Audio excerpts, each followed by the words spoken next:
thanks for joining. My name is Paula Gorry and I'm responsible for Stampin' Up UK, and I'm excited to be here with Charlotte today, so welcome Charlotte. Thanks, hello. Charlotte's going to be showing us some fun techniques, so I can't wait to get started. How about you, Charlotte? I'm ready. Okay, let's go. So today we're going to do some wonderful watercolour backgrounds, and they have been inspired by Stampin' Up's watercolour cards. These are already pre-printed, actually, pre-scored, and you just need to stamp and embellish and go. But there's always that tragic moment where you don't have any more cards, or the delivery's not quick enough, or they're just not there anymore. So I'm going to be showing you today how to imitate these backgrounds. We're going to need a piece of watercolour cardstock, something to wet it with. You can use a simple spray bottle of water. Stampin' Up has also these water spritzers, great little pens that you fill with water that you can wet your background with, and an aqua painter. These also contain water, great brushes ready to go. So what we're going to be doing first is just wetting the paper, the background, just with a light mist. The paper will curl, but that really doesn't matter because by the time it dries, it's all looking wonderful. Then we're going to take some colours. I've chosen blue tones, and you can use inks, you can use the refills as well, but I just tend to use the ink pads straight away. And then start watercolouring your background. If you need more water, you can just press on the tube of your aqua painter. If it's too wet, you can bring in some tissues and just wipe it off. But we want that watery look. So mix in some colours here, blend them, change the colours, and add colour as you feel it's needed.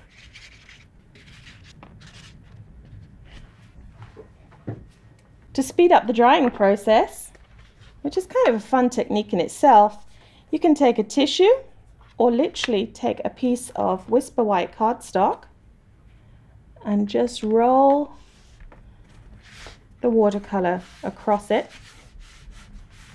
And when you do that, every time it's different, you're going to get a very nice background. Obviously, the more color you get on your background, the more color that's going to be transferred. This is a very light one.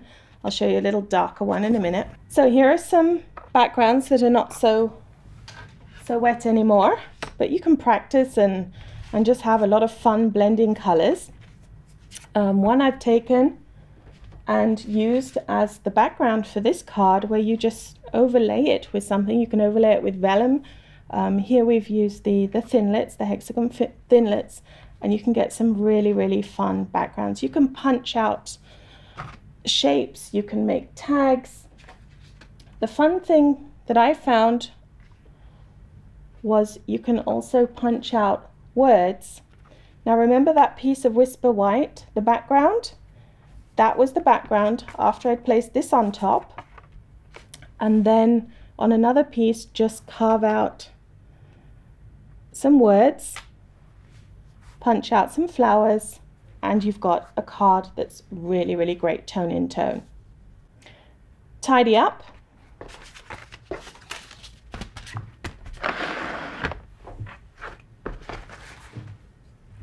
Another fun blending technique is some liquid ink or the ink refills, and just dot some on a background that's easy to wipe clean. Now these are watercolors, so it shouldn't really matter too much. I'm just going to dot some color. Take a mister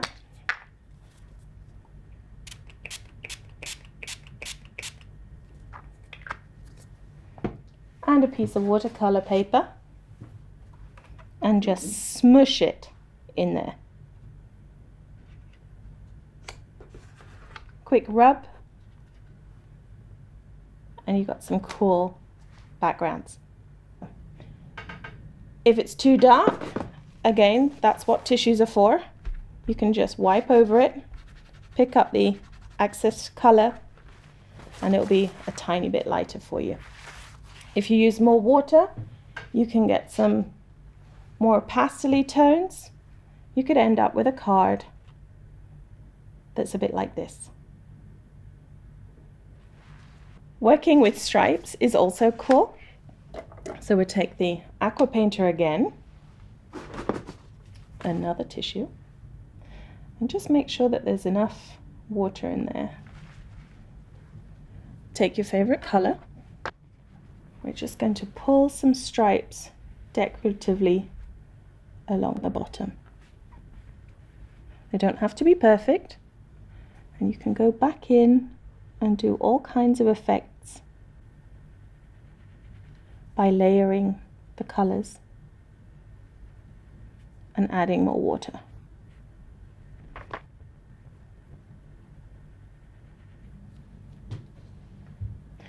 So practice makes perfect. Here I've got a simple birthday card. Again, just stripes of watercolor, bring in a bit of a darker shade. Here as well, a little tag. Just 3 stripes, literally. And you've got yourself a fun little birthday present gift tag. So where there are stripes, you've got to have spots. Here I've got some liquid ink just taken from the refills. Again, we're going to be working with an aqua painter. Pick up some of that color, and we're going to use a lot of water, so a good squeeze on the bottle here, and just make nice pretty spots everywhere. If you space them out really nicely, you can go in between the spots with a different color, but just make sure you let them dry a bit in between. So here we're just going to add another color, and I'm just going to stop right there and let those dry. So once they're really dry, pick up another color, and we're going to circle on top of the dry ones, and you get this nice tone in tone. There we go. I'm just going to pick up one more color, and you get really fun little effects like that. Here's one I did with a little more time. You can see where you're going with it.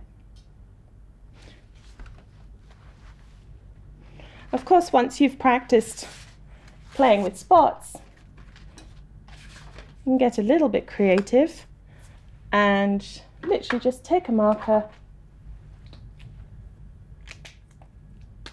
and you can turn your little spots into piggies.